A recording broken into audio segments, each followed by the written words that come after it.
भीष्म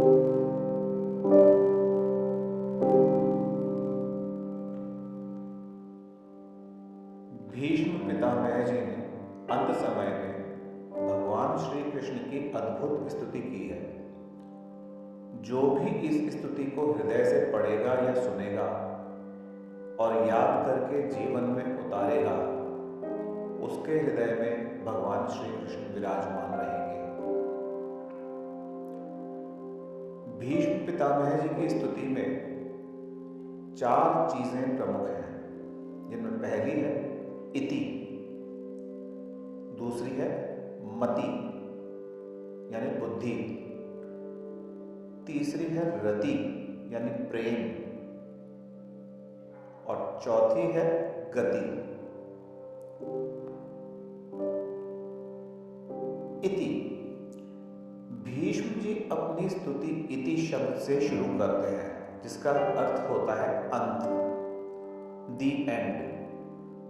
मानो वे कहते हैं कि प्रभु, मेरे अब तक की स्तुति पूरी थी या नहीं थी वो आप जानो, लेकिन ये मेरी अंतिम स्तुति है, इसके बाद मैं स्तुति नहीं कर पाऊंगा।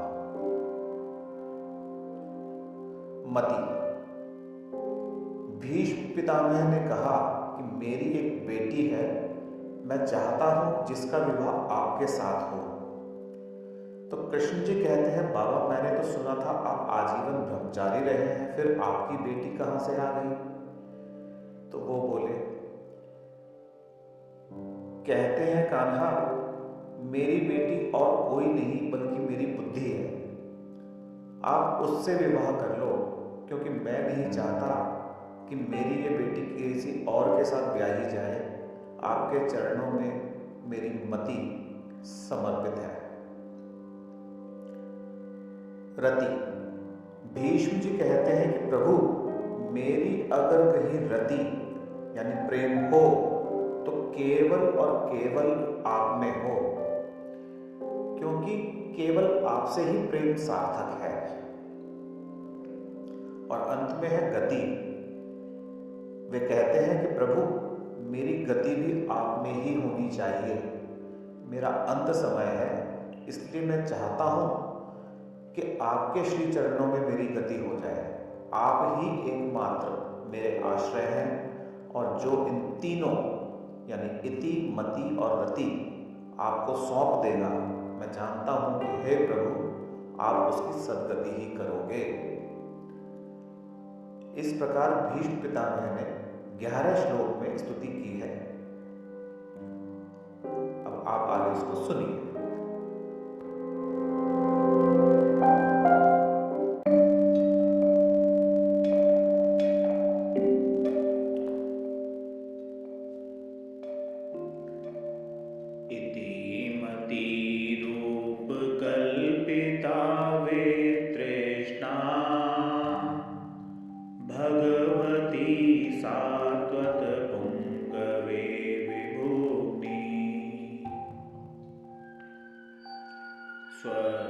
स्वसुखमुपगते क्वचिद्विहर्तुं प्रकृतिमुपेयुषि यद्भवप्रवाहः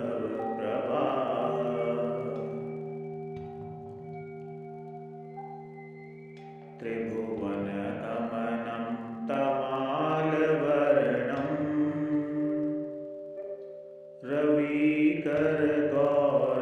रविकरगौरवराम्बरं दधाने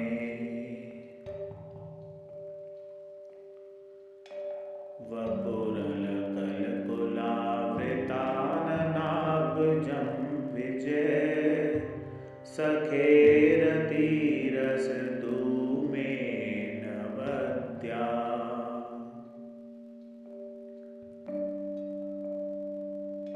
युधि दुर्गरजो विधूम्रविश्वक चलुलित श्रमवारलंकृतास्ये मम निशित शरैर्विभिद्यमानत्वचि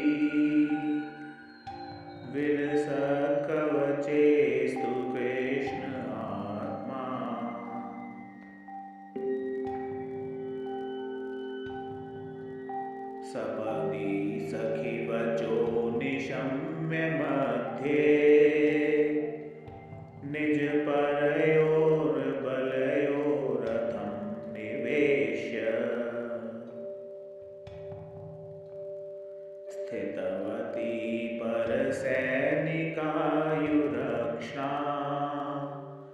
धृतवती पार्थ सखे रतिर्ममास्तु।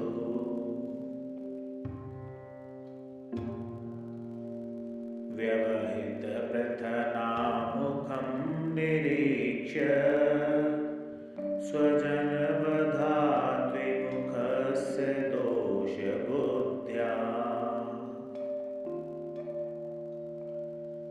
कुमतिमहरदात्मवेद्याय शरण रते परमस्य तस्य मेस्तु। स्वनिगममपहाय मत्प्रतिज्ञा मृतमधिकर्तुमवप्लुतो रथस्थः।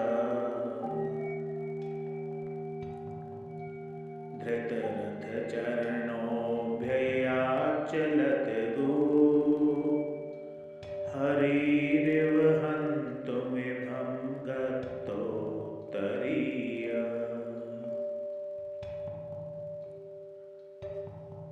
शितविशिखहतो विशीर्णदंश क्षतज परिप्लुत आततायिनो मे। प्रसभमभिससारमत्वदार्थं स भवतु मे भगवान् गतिर्मुकुन्द।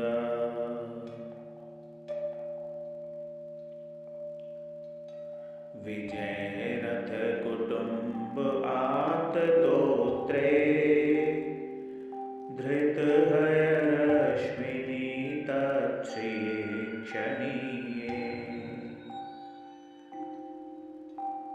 भगवती रतिरस्तु मे मुमूर्षो यमिह निरीक्ष्य हता गता स्वरूपम्।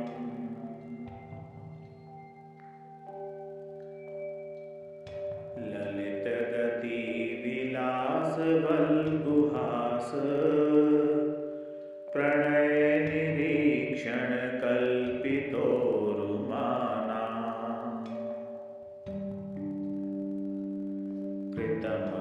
कृतमनुकृतवद्य उन्मदान्धा प्रकृतिमगन किल यस्य गोपवध्वा।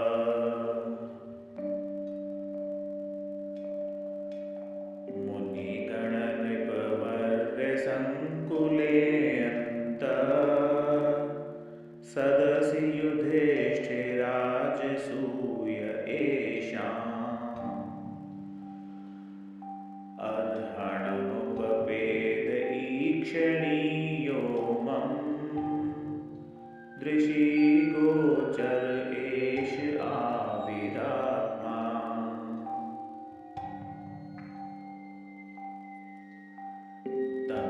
तमिममहमजं शरीरभाजां हृदि हृदि धिष्ठितमात्मकल्पितानां। प्रतिदृशमेव नैकधाकमेकं समधिगतोऽस्मि विधूतभेदमोह।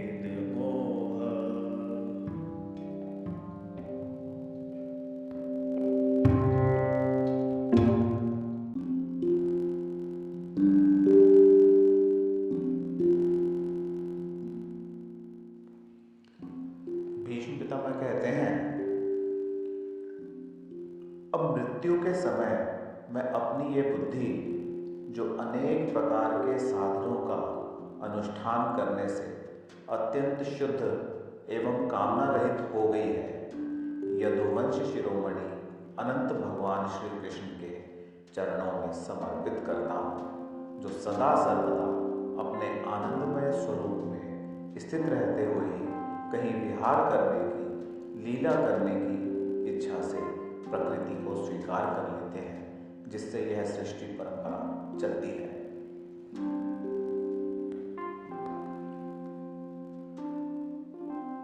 वे कहते हैं, प्रभु आप त्रिभुवन सुंदर हैं, तीनों लोकों में आपसे सुंदर कोई नहीं है, और आपका शरीर तमाल के वृक्ष के समान सांवला है, जिस पर सूर्य रश्मियों के समान श्रेष्ठ पीतांबर लहराता रहता है, और कमल सदृश मुख पर घुंघराली अलकें लटकती रहती हैं। उन अर्जुन सखा श्री कृष्ण में मेरी निष्कपट प्रीति हो।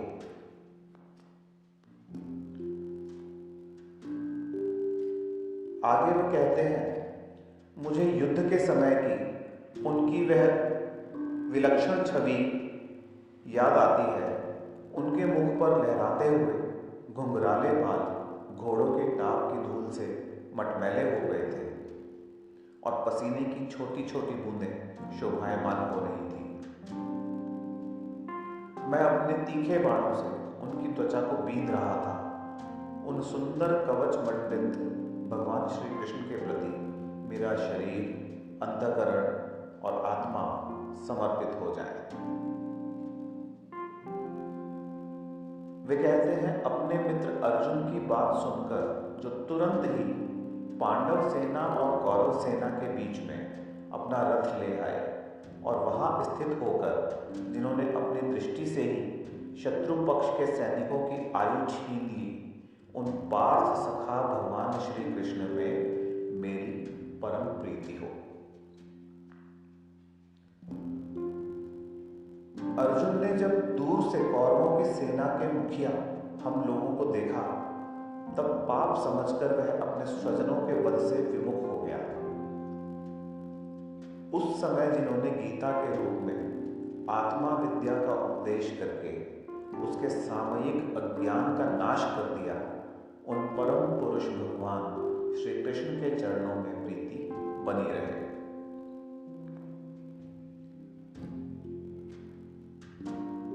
आगे वे कहते हैं, मैंने प्रतिज्ञा कर ली थी कि मैं श्री कृष्ण को शस्त्र ग्रहण कराकर छोड़ूंगा। उसे सत्य एवं ऊंची करने के लिए उन्होंने अपनी शस्त्र ग्रहण न करने की प्रतिज्ञा तोड़ दी। उस समय वे रथ से नीचे कूद पड़े, और सिंह जैसे हाथी को मारने के लिए उस पर टूट पड़ता है, वैसे ही रथ का पहिया लेकर मुझ पर झपट पड़े। उस समय वे इतने वेग से दौड़े कि उनके कंधे का दुपट्टा गिर गया और पृथ्वी कांपने लगी।